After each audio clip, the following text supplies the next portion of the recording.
নমস্কার, আমি ডক্টর বলাকা ব্যানার্জি। আমার নিজস্ব চ্যানেল সুখের চাকায় সবাইকে স্বাগত। আপনারা যদি আপনাদের জন্মকুষ্টি বিশ্লেষণ করাতে চান, তাহলে অবশ্যই ডেসক্রিপশন বক্সে দেওয়া নাম্বারের সাথে যোগাযোগ করুন। এবং যারা অ্যাস্ট্রোলজি কোর্স করতে চাইছেন, তারা অবিলম্বে আমাদের সুখের চাকা ইনস্টিটিউশন অফ পাম অ্যাস্ট্রো রিসার্চের সাথে যোগাযোগ করুন। আমাদের অ্যাস্ট্রোলজি কোর্স এপ্রিল মাস থেকে শুরু হতে চলেছে, তাই অবিলম্বে আমাদের সাথে যোগাযোগ করুন।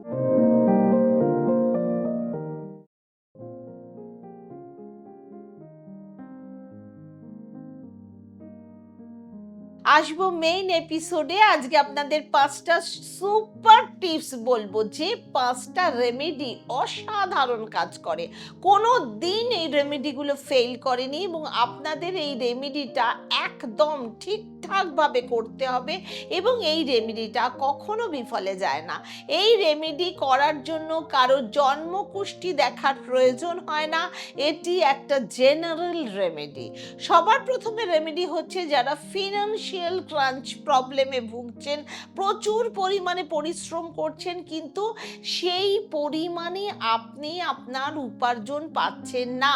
ফিনান্সিয়াল প্রবলেম চলছে তো চলছেই, অথবা আপনি কোনো বিজনেস করছেন, আপনার টাকা পয়সা আটকে যাচ্ছে, বারবার ক্লায়েন্ট ঠিক মতো টাকা পে করছে না। সেক্ষেত্রে এই সব প্রবলেম দূরীভূত করার জন্য, মুক্তি পাওয়ার জন্য আপনি আপনার পিতার আশীর্বাদ থাকবে সেরকম কাজ করুন। যাদের পিতার সাহায্যে এগিয়ে চলছেন, তারা তো অনেকটা প্রবলেম সলভ করতে পারে। যতই প্রবলেম আসুক, নিজেকে স্ট্রং করে রাখে, নিজে কখনো দুর্বল হতে দেয় না, সহজে হার মানে না।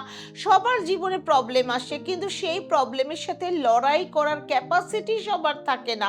সেক্ষেত্রে সবার প্রথম রেমেডি হচ্ছে ফিনান্সিয়াল প্রবলেম নিয়ে, মানি রিলেটেড প্রবলেম নিয়ে এই রেমেডি আপনাকে অমাবস্যার দিন স্নান করে করতে হবে। আপনারা হয়তো সবাই বলবেন যে স্নান তো প্রত্যেক দিনই সবাই করে, কিন্তু অমাবস্যার দিন স্নান করার মধ্যে দুটো পার্থক্য রয়েছে। শাস্ত্র অনুযায়ী অমাবস্যার দিন পিতৃতুল্য মানুষকে ডেডিকেট করা হয়, পূর্বপুরুষকে ডেডিকেট করা হয়। অমাবস্যার দিন আপনার স্নানের জলে ১ গ্লাস গঙ্গা জল মিশিয়ে স্নান করুন।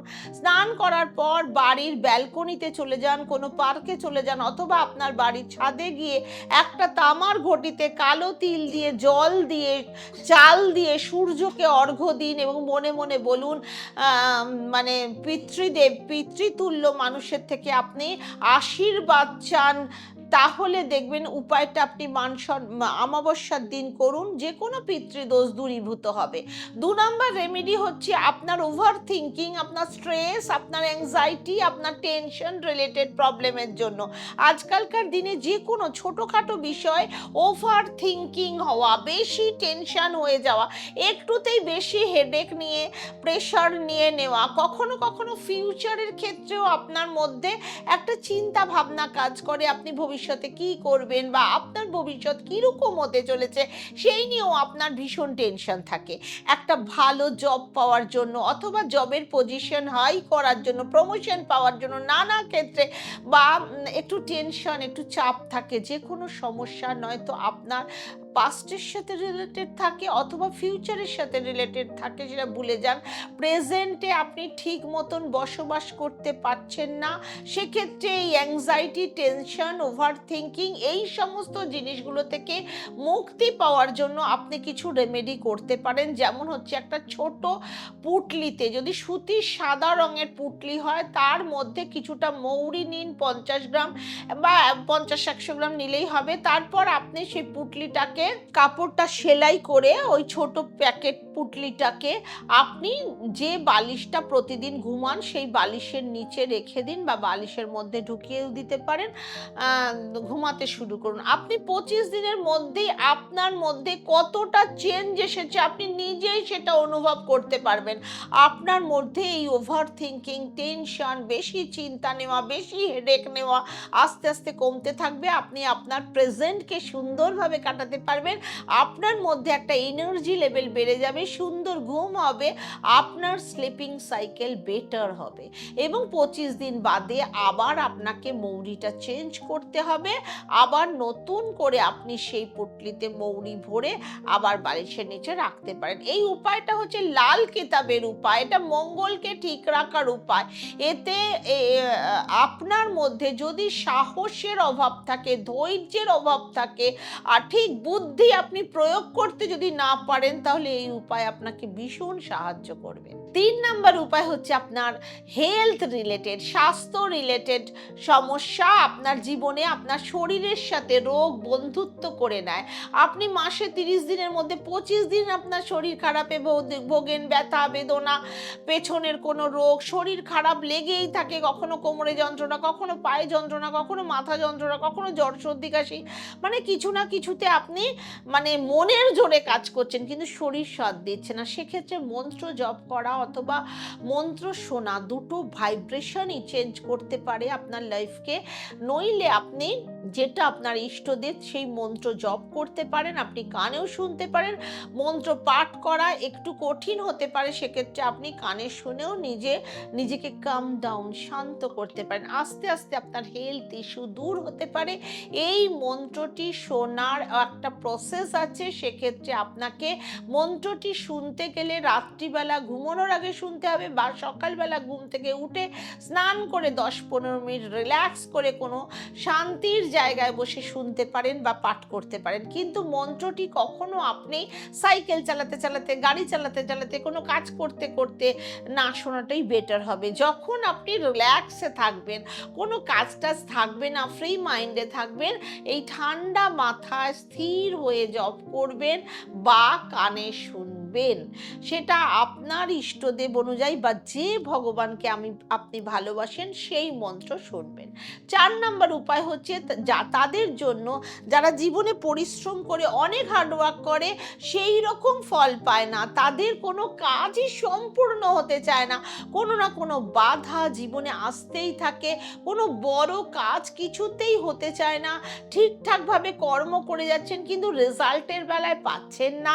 এই উপায়টি আপনাদের জীবনকে অনেকটা এগিয়ে নিয়ে যেতে সাহায্য করবে।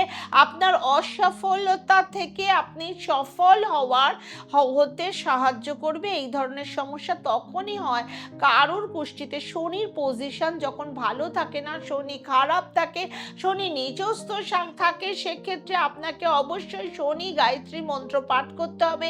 এই মন্ত্রটি প্রতিদিন 21 বার জপ করবেন কাজে বেরোনোর আগে, এবং আপনি বাড়ি থেকে বেরোনোর সময় সেই কাজটি অবশ্যই দেখবেন আপনার পূর্ণ হয়ে গেছে।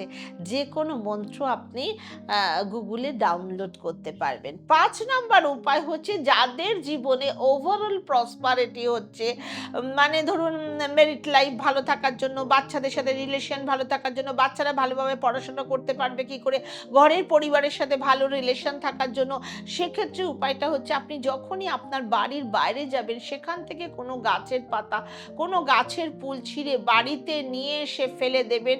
এই উপায়টিও লাল কিতাবের খুব পাওয়ারফুল উপায়। সেক্ষেত্রে আপনি এই উপায়টি একটু অভ্যাসে তৈরি করুন, অথবা মনে করুন কারোর বাড়িতে গেলে তো খালি হাতে যেতে পারেন না, সেক্ষেত্রে আপনি হাতে করে কিছু না কিছু নিতে হয়, ঠিক সেই রকমই আপনি নিজের বাড়িতেও সব সময় খালি হাতে না যাওয়ার চেষ্টা করুন। কোনো না কোনো গাছের একটা ফুল কি একটা পাতা কিছু নেননি, ধরুন কিছু একটা জিনিস আপনি ছিঁড়ে নিয়ে ফেলে দেবেন, ফেলে বাড়িতে ঢুকবেন। 5টা এগুলো সব লাল কিতাবের রেমেডি, 5টা রেমেডি আমি আপনাদের বলে দিলাম। এবার আপনাদের কিছু প্রিকশন বলে দেবো, আপনি নিজের গায়ে যাতে কুরুল না মারেন। আমাদের আশেপাশে কিছু মানুষ খুব একটা ভালো হয় না, কারণ তারা অন্যের ভালো দেখতে পারে না, মনে মনে তাদের হিংসা হয়। অন্য কেউ ভালো থাকলে তারা তার উপর কুনজর কুদৃষ্টি দেয়। আপনি কোনো গ্রোথ করছেন, সেক্ষেত্রে এই ধরনের জিনিস কখনো কখনো খারাপ নজর লেগে যায়, আবার কখনো কখনো কোনো মানুষ আপনার খারাপের জন্য কালো কালো জাদুও করে থাকে। সে নিজের ভালো করে না, কিছু কিছু মানুষ আছে শুধু পরের সমালোচনা করতে, পরের খারাপ করার জন্যই যেন জন্মেছে। অবশ্যই কমেন্টে আপনারা জানাবেন কার কার সাথে এই ধরনের জিনিস হয়েছে বলে আপনার মনে হয়। সব সময় চেষ্টা করবেন নিজেকে রক্ষা করার। কেউ যদি কোনো জায়গা দিয়ে আপনাকে কোনো মিষ্টি বা খাবার এনে দেয়, একটু চেষ্টা করবেন সেটার থেকে দূরে থাকতে, মানে যাদের আপনার সন্দেহ হচ্ছে তাদের থেকে আপনি খাবেন না। দেখুন অনেক সময় দেখবেন এই সোশ্যাল মিডিয়াতেও কিছু মানুষ আছে যারা নিজের কাজ করে না, কিন্তু বাজে বাজে কমেন্ট অনর্গল ভিডিওর মধ্যে করে যাচ্ছে।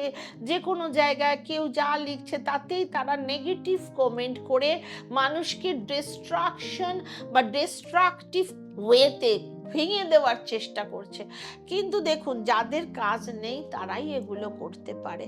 যাদের জীবনে প্রচুর কাজ, প্রচেষ্টা, নিজেকে ডিসিপ্লিন ওয়েতে বড় হওয়ার চেষ্টা থাকে, তারাও অপরের খুঁত দেখে না, পারলে ভালো বলে, না ভালো লাগলে কিছু কমেন্ট করে না, ঠিক না? সুতরাং শুধু শুধু মানুষকে, সে তার ইচ্ছা হয়েছে সে যা পারে করুক না কেন, তাকে দেখার জন্য ভগবান আছে, তার পরিবার আছে, সব কিছু নিজের হাতে তুলে নিয়ে সোশ্যাল মিডিয়ার মধ্যে যত্রতত্র আজে বাজে লেখা, আজে বাজে বলা, নেগেটিভ কমেন্ট ছড়িয়ে দেওয়া, এগুলো কিন্তু কুপ্রভাব। এই কুপ্রভাব, আপনি যদি সব সময় মানুষকে ডমিনেট করতে চান, সব সময় খারাপ জিনিস দেখতে চান, সব সময় খুঁত ধরেন, তাহলে আপনি নিজের সর্বনাশ ডেকে আনবেন। সব কিছুর মধ্যে পজিটিভটা দেখার চেষ্টা করুন, ভালো জিনিসটা খুঁজে বার করুন, দেখবেন নিজের মনটাও প্রশান্ত থাকবে এবং অনেক ভালো থাকবেন। আপনাদের কার কি প্রবলেম আছে কমেন্টে জানাতে একদম ভুলবেন না। ওম শান্তি।